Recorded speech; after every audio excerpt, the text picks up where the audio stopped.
Got it. Well, welcome to Wednesday Evening Grace. I'm Reverend Peter, and my co-host here is Reverend Marianne. Welcome, Marianne. Thank you. Thank you. It's nice to be here, and it's nice to shake things up a bit and be here with you instead of Jamie. So Jamie and I switched places this week or this month. Little trade-off, but and for those of you tracking the date, today is November 9th, 2022. So we welcome you all. And today we're going to be talking about the light of hope. And I just noticed coming up the stairs, I thought it was, an interesting sign, I guess. As I was coming up the stairs, I glanced out the window, and there, because we just switched to daylight savings time, or switched off of daylight savings time, there is just the tiniest bit of sunset, the last eke, that little light of hope out there. So I think this is a perfect topic. But before we dive into that, Reverend Marianne, you want to open us with a blessing? Sure. So just close your eyes if you're able. Get comfortable where you're at. And try to put aside anything that may be on your mind, any tasks that need to be done. And just make this time for you. And as you do that, feel the love that you have within you, the love of yourself, the love of others. Feel it come upon you like a blanket. And I'm hearing one of those weighted blankets that just really embraces you in a snuggle. We all need hugs. We all need love. We all need to be comforted, even when there's nothing that needs to be comforted for. So just feel yourself enveloped in that blanket of love and of comfort, and just of the joy of being, the joy of today, the joy of the sunshine, the joy of the rain, whatever the weather may be. But just be grateful for today. And as we do that, we can then allow ourselves to see the light of hope. And with that, bring your focus back to where our present time, and let's explore.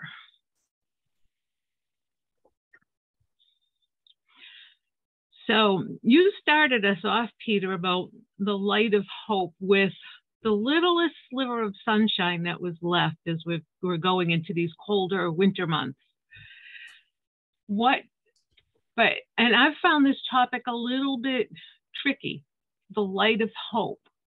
So what does that really mean to you when you think of it, other than the sliver of daylight?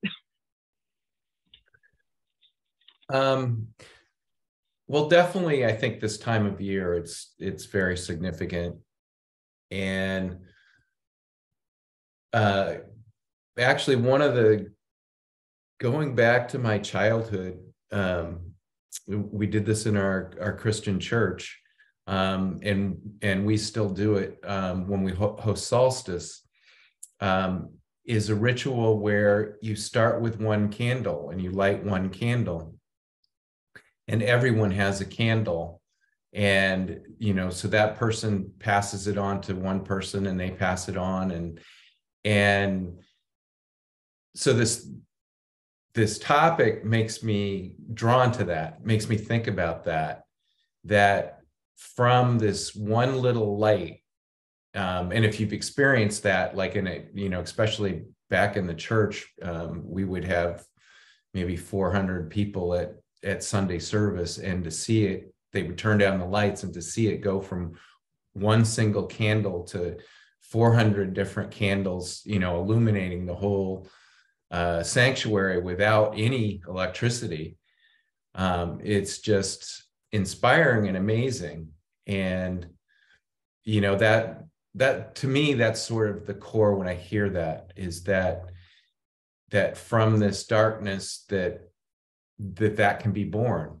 And it just takes really one of us to carry that, to be the spark, kind of. And I love the imagery of that. And in the Catholic Church, they do something very similar. On the Saturday after Lent, the day before Easter Sunday, and it's to symbolize, the church goes dark, and at sunset is when the Easter is traditionally celebrated. Lent is over, and it's into that period of rejoicing. And the church is dark, and they have this urn, and from the urn, this blessed urn, they light one candle and they bring it into the church, and there's a chant that they do. And as they do that, from that one candle, several candles are lit, and each person, passes it on, similar to what you're saying. And the first couple of Bible readings or gospel readings they're bringing us through the history of the church. So it begins with the story of creation with Adam and Eve, and then it moves on to different parts of the life of Christ. And each time the lights in the church get a little bit brighter as well. And it really is beautiful. And it's speaking of hope. It's speaking of the promise of what the Catholic faith represents in the truest sense of the faith. Mm-hmm. So it's beautiful, and I love the symbolism of that. What else does that, and thank you for sharing that. What else does it make you think of the light of hope? Well, it's interesting because hope is a challenging word, and it was Reverend Elvia who really kind of made me think about hope. And, is hope something that we do in despair or, kind of without faith? Yeah, I hope you get better, rather than I trust that you'll feel better. But also, if you think about when you go to hospitals, especially like a cancer ward or someplace where people are very sick and they're trying to get well, they're going for treatments to get well, to cure a disease or an illness, they talk a lot about hope. And that hope is different because it's not just a wish you well type of hope. It's a belief, and it's almost an action. Hope is an action at that point, and it's coming from deep within, saying, I know, I am open to it. I'm allowing it to encompass me and be with me, rather than somebody just saying randomly, I hope you get better, or I hope that happens for you. I hope you get the job you want. It almost feels like a cop-out when you hope those things, even though the intention behind it is good. But I think of it almost now, after we had these discussions, that I really want to say, I believe you'll get it. But yet at the same time, I know people in dire situations need to have hope. They need to have that belief within themselves and that faith, because that's what's going to carry them through whatever they're going through. So that's kind of where I'm at with it. But hope in itself is light, if you think about it, because it's opening up and it's brightening what the possibilities of what can be. Yeah, absolutely. And I think, you captured a couple of things there, and one of them is the energy of intention behind it.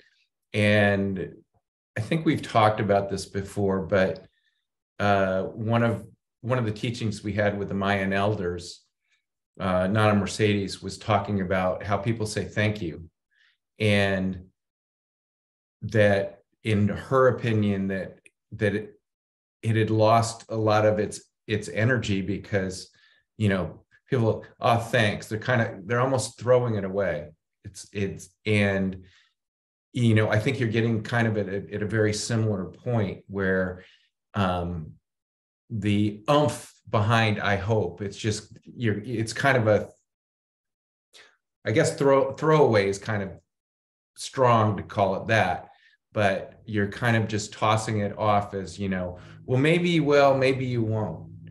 Right. And I think the real core of that is that, no, I really hope you do. You have that, oomph behind the energy. And that really tied to the other piece that you were talking about, which is, ultimately hope is faith, that there's a faith element to it.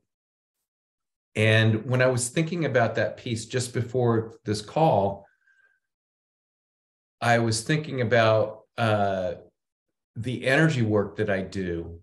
And I don't know that I've ever talked about this, but probably, well, let me start with, so I do hands-on energy, and it's really kind of a combination of some different energy practices, hands-on healing and integrated energy therapy. And I haven't studied Reiki, but I think my hands-on teacher studied Reiki. So it's a commingling of a lot of different things. And when I do hands-on energy, I can really feel this surge of energy through my body, through my hands. But a few years ago, there were times when maybe I was feeling tired or I was feeling weak, and I would tap in to this hope, this little light inside me. And I could create the same effect within me. It was kind of like the dimmer light, and it would go from me feeling dim, and I would just focus on that, and I could feel the energy surging through me like I was turning up the switch. And in thinking about that, that really sort of came back to that faith, that little candle that burns inside each of us. And I don't think I'm special about this. I think that any of us can do this.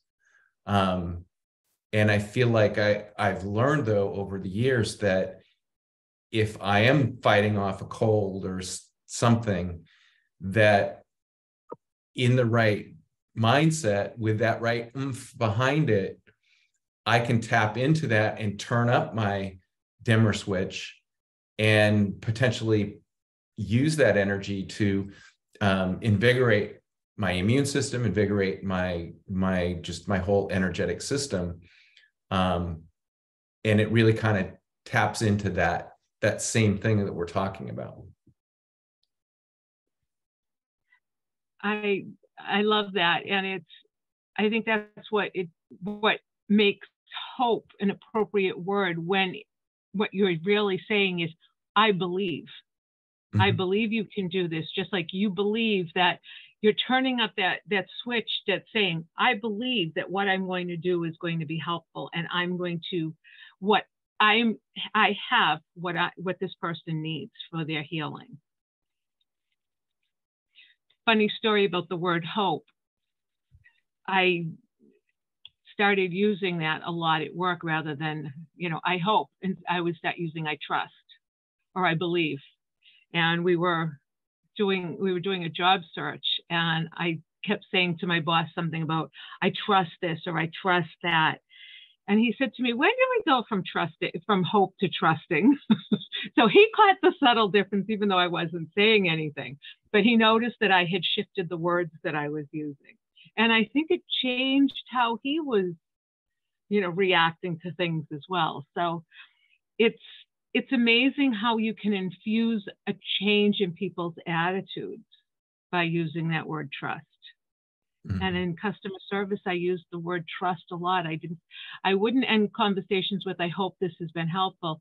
I trust you find this information has been helpful. I believe that it's going to be helpful. I trust that it is. And I believe in myself, and I believe in the information I'm giving you. And I think it's much more powerful that way. And, you know, again, it's the intention of the word hope, but unless you really know the intention behind the word, it can be overused. And just like that kind of cursory thank you that we've become habitual about, thank you, you're welcome, you know, or, oh, thanks, somebody compliments, oh, thanks. We're not hearing it and taking it in. So if anything, the light of hope, by talking about it, I trust that people will look at it differently and really put the intention behind the word and really say it and mean it, not just because that's the right thing to say, or when they're saying it, they're really putting some heart behind it. Yeah, absolutely. So, and I think we all have to be that one candle and just know that the candles, every time we meet someone and we're passing along our wishes and our intentions, that we're lighting their candle as well. Absolutely. And it's interesting, having lived in Rhode Island for many years. Rhode Island has the word hope on the state flag, and essentially the history of Rhode Island was that a group of the settlers with Roger Williams moved from the Massachusetts area down to Rhode Island to have their own, for religious and political reasons, to basically have their own hope of a better place to live. And, you know, again, in this whole imagery that we're talking about, you know, there's this separate little colony that, you know, was its own little light. And, you know, one of the key words that they adopted was hope. Yeah. It's a small word, but it's got a powerful impact. And lots of intention along the way of what it means, but it is an inspiring word, for sure. Absolutely. And great things come from it. Like Rhode Island came from Massachusetts. Right. Well, with that, I feel complete. Are you feeling complete? I was just going to share one more thought. So, oh yeah, my father had a sister, and her name was Hope, but she was called Hopi. It was spelled Hope, but they called her Hopi. And my brother named his daughter Hope after Hopi, but she goes by Hope. So both of them are beautiful names. It kind of illustrates that there are sort of different ways to look at that. And again, the emphasis is sort of the little angel wink, I think, there is the emphasis of Hopi versus hope. You know, two different ways to approach the same thing. Right. I love it. So with that, I do feel complete. Yay. I'm going to move on into the tenets.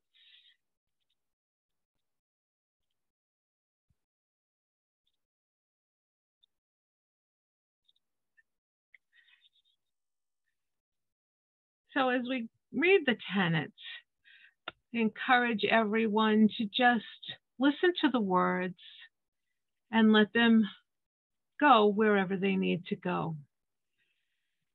I open my heart with deep gratitude and intend today to master my spiritual, mental, emotional, and physical energies. I am dedicated to my spiritual practice. I surrender to my soul's purpose through sacred prayer. I own my guidance. I live in partnership with my angels. I serve with a loving heart. I am compassionate in every moment. I trust it's all good. I allow immediate forgiveness. I honor my truth. I listen to the spiritual messages within my physical body. I express myself creatively. I love all beings with an open heart and an open mind.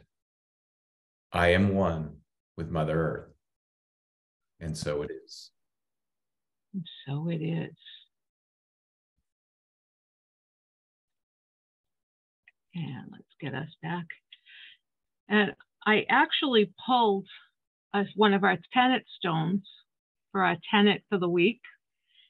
And it is, I express myself creatively. So I feel like that is a really good reminder for people to be creative in how you're wishing people well and how you spread the light of hope. Absolutely. Exactly what it said to me too. So Perfect. perfect. All right. Well, I think that does it for us. Next week, Carolyn, a week from Sunday, November 20th, will be Reverend Carolyn and Reverend Dawn sharing their interpretation of A Light of Hope. And Peter, would you like to close us out with a blessing? I would love to. So as you are able, put your feet square on the ground and just take a nice deep breath in and let it out.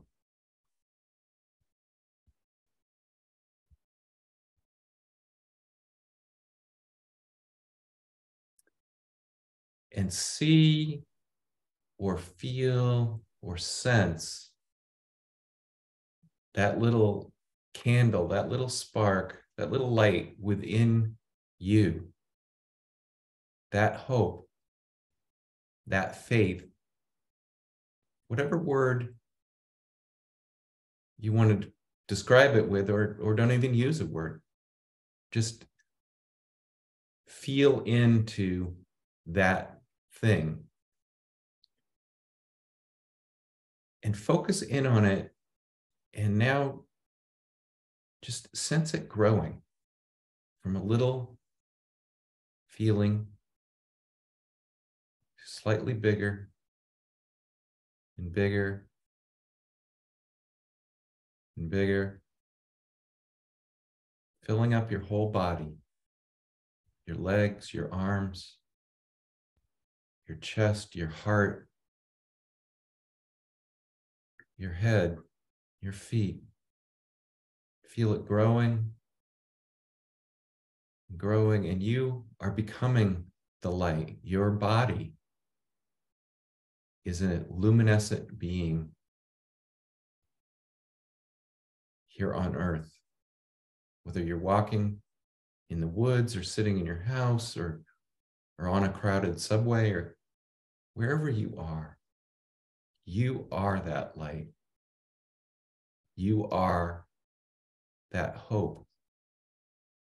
And just like the story we talked about, one candle, one light, lighting the next. As you encounter, you pass by other humans, other creatures, you pass on that spark, that light, that hope. And if we all did this every day, the world would be a brighter place. So pass that on as you travel throughout your day, your week, your month. And with that, another deep breath in and out.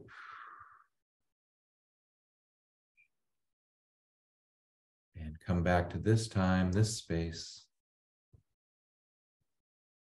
Blessed be. Blessed be. That was beautiful. Thank you.